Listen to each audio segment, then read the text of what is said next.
दादी, मेरे इष्ट के चरणों में प्रणाम। मेरी देवी माँ के चरणों में प्रणाम। मेरा माता पिता के चरणों में कोटि कोटि प्रणाम। मेरे इष्ट देवता के चरणों में कोटि कोटि प्रणाम। मेरे गुरु जी के चरणों में कोटि कोटि प्रणाम। आप सबों को मेरा नमस्कार। मेरे बड़े को प्रणाम। मैं आप सबों के लिए ये प्रार्थना करती हूँ कि आप लोग स्वस्थ प्रसन्न खुश रहें और आगे तरक्की की ओर ग्रोथ करते जाएं। अभी पितृपक्ष चल रहा है ना। उसमें क्या है कि सब लोग अपने पितृदेव को खुश करने में लगे हुए हैं। 15 दिन पितृपक्ष चलता है।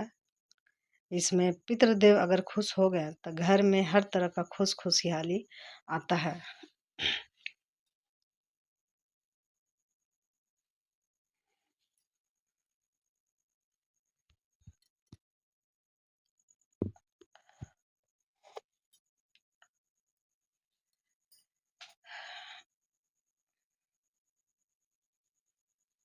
हर तरह से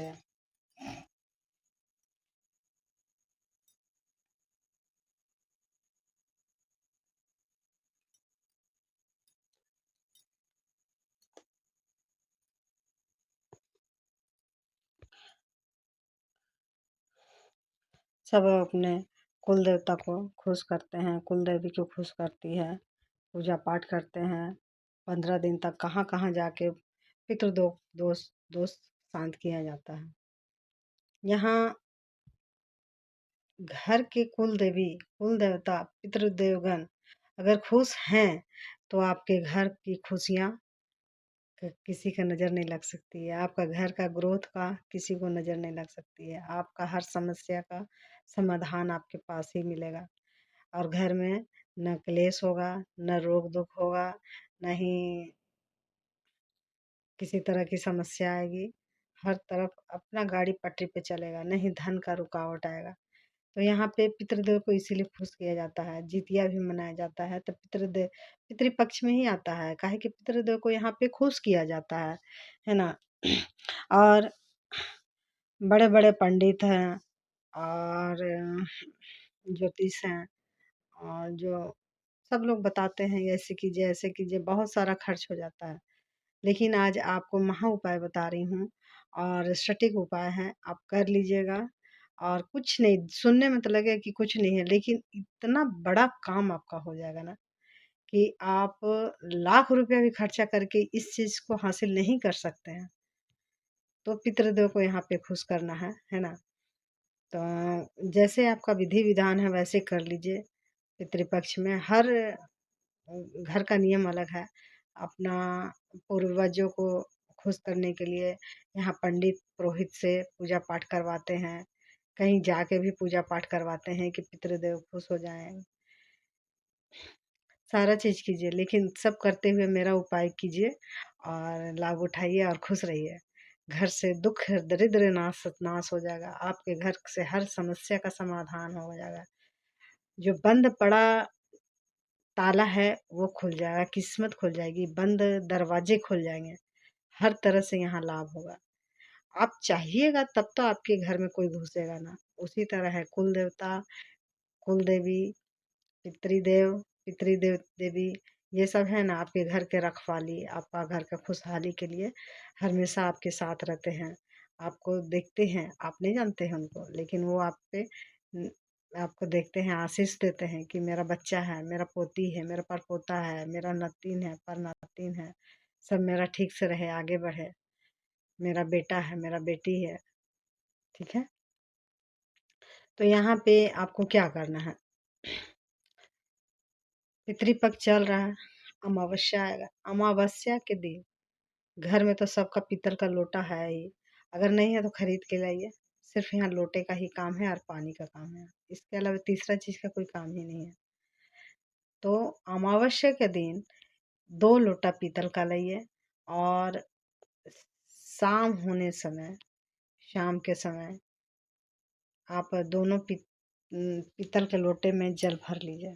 शुद्ध जल जो नॉर्मल आप पीते हैं भर लीजिए।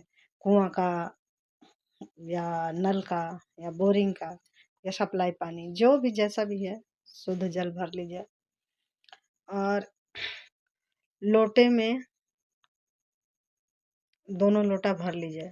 और यहाँ पे मैं एक चीज़ बताना चाह रही हूँ, उसको गौर से ध्यान से सुनिए। देखिए, हर कोई जेंट्स, जैसे कि कोई लेडीज का शादी हो गया तो वो वहाँ का कुल वधू हो गई, तो वहाँ का पितृदेव को, कुल देवता कुल देवी को खुश करने में लगी रहती है, वही पूजा पाठ करती है। यहाँ भूल जाती है कि वो उसका भी मायका है, वहाँ का भी कुल देवी कुल देवता का उनको आशीर्वाद मिल रहा है कि मेरा बच्चा वहाँ पे गया है तो अच्छा से रहे। ननिहाल का भी बहुत बड़ा हाथ होता है, वहाँ का भी पितृदेव आशीष देते रहते हैं, वहाँ का पूर्वज भी आशीष देते रहते हैं। ठीक है, तो यहाँ पे जो आपके घर में स्त्री है उसका भी कुल देवता कुल देवी को खुश करना है, और पुरुष है वो अपने घर का तो करते ही हैं।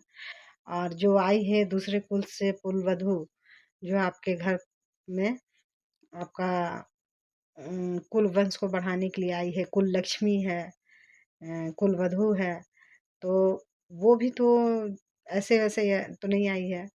वो भी तो, उनके भी माँ पापा हैं, उनके नाना नानी हैं, मौसा मौसी हैं, मामा मामी हैं, फिर नाना नानी है, परनाना नानी है। तो वो मायके में भी उतनी लाडली रहती हैं, जैसे कि यहाँ घर में हस्बैंड लाडले होता है तो वाइफ भी तो लाडली होगी। तो यहाँ पे क्या करना है ना, कि एक लोटा जल, स्त्री जो आपके घर की स्त्री है उनके पूर्वजों के नाम एक लोटा जल भर लीजिए। और स्त्री है तो स्त्री दोनों जगह काम कर सकती है, पुरुष है तो वो भी कर सकता है, और दोनों मिल के करे तो सोने पे सुहागा। तो अधिकतर तो ये घर की स्त्रियां ही पूजा पाठ करने में आगे रहती हैं, तो पुरुष तो पीछे ही रहते हैं। अगर करना है तो दोनों जन मिल के कर लीजिए। तो इसमें क्या है कि 2 लोटा जल धर लेना है, भर लीजिए, और अपने देवी देवताओं को याद कर लीजिए। और जो स्त्री है वो अपना मेन गेट के चौखट, चौखट बोल लीजिए, मेन दरवाजा एकदम, जैसे ही आप घर में एंट्री करते हैं एकदम out of the gate, gate बाहर, एकदम बाहर, घर नहीं, वहां पे आप राइट साइड या लेफ्ट साइड, जहां आपकी इच्छा वहां पे रख दीजिए, एक लोटा जल भर दीजिए और रख दीजिए। एकदम मेन गेट का एंट्री करते हैं ना, वहां राइट साइड ही रख दीजिए। और वहां पे विनती प्रार्थना कीजिए कि हे मेरा पूर्वज, हे मेरे पितृदेव, हमारे घर पे, हमारे पे इतना कृपा बनाइए कि मैं स्वस्थ रहूं, प्रसन्न रहूं, और मेरा घर में किसी चीज़ का कमी ना रहे। मेरे आपके जो हमारे बाल बच्चे हैं उन पे आपकी दृष्टि, दया दृष्टि हो।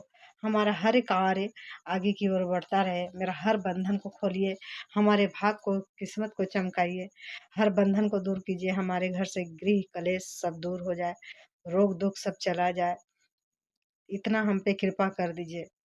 अमावस्या के दिन कीजिए, शुरू कीजिए, ठीक है। और प्रणाम कीजिए। और यहाँ पे ना मंत्र बोलना है, ना दीपक जलाना, कुछ नहीं, कुछ भी नहीं, सिर्फ जल, जल है उसको देखिए, उससे विनती प्रार्थना कीजिए और वहीं रखने दीजिए। फिर घर में आइए, और जहाँ पानी पीने का स्थान है उस स्थान पे अब यहाँ ससुराल के सारे पूर्वजों को, कुल देवता को आप बोलिए कि हे हमारे कुल देवता, ये हमारे पूर्वजों, ये हमारे पितृदेव, आप हम पे प्रसन्न होइए, हमारे घर का गृह कलेश सब दूर हो जाइए, हमारे बाल बच्चे को आगे बढ़ाइए, हमारा धन का रास्ता खुले, हमारा हर घर का समस्या दूर हो जाए, घर में क्लेश ना हो। उनसे जितना आपका अंदर का है सारा चीज बोलिए कि हमारे घर में सारा अच्छा ही अच्छा हो, नेगेटिव यहाँ नहीं बोलना है। और आपकी हम पे, हमारे परिवार पे कृपा करिए, हमारे भाग खोलिए, हमारे हर बंधन खोलिए, हमारे समस्या को दूर कीजिए। इतना बोलते हुए, इतना बोलते हुए प्रणाम कीजिए, और जहाँ पानी पीने का आप रखते हैं वहाँ पे एक लोटा जल रख दीजिए। और प्रणाम करते हुए आप अपने सासू माँ को प्रणाम कीजिए, अपने ससुर जी को प्रणाम कीजिए, अपने पति को प्रणाम कीजिए।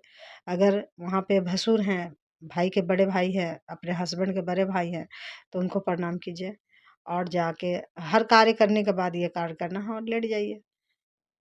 और इसी तरह हमेशा प्रसन्न करने के लिए आप पितृपक्ष में अमावस्या के दिन ये कार्य शुरू किए हैं तो हर अमावस्या 8 अमावस्या 12 अमावस्या आप कीजिए। लगातार अमावस्या के दिन ये कार्य कीजिए। कुछ नहीं करना है, 2 लोटा जल रखना है विनती प्रार्थना करके।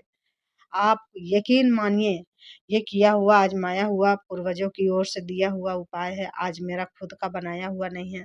बहुत लोग करते हैं लेकिन इसको हर छोटे-छोटे चीज़ को बड़ा-बड़ा चीज़ करके कुछ हासिल नहीं होता है, लेकिन बहुत चीज़ को गुप्त रखा गया है। वो मैं उजागर करती हूँ अपने वीडियो में। आप करके देखिए, देखने में और सुनने में तो कुछ नहीं है, लेकिन करने के बाद आप इस चीज़ को महसूस कीजिएगा कि मैंने क्या कहा था और क्या करने के लिए कहा था। आपके घर में खुशियाँ कहाँ-कहाँ से आएगी, समस्या कहाँ चले जाएँगे, बंधन सब कहाँ चले जाएगा, कहीं नहीं। घर में सिर्फ़ खुशी-खुशी रहेगा, हर रिश्ता बनता चला जाएगा। बेटी का शादी नहीं हो रहा, शादी हो जाएगा, बेटे का नौकरी नहीं लग रहा है, नौकरी हो जाएगा, आपका कहीं से रुका हुआ धन है, वो आ जाएगा, कोई नहीं दे रहा, वो आ जाएगा।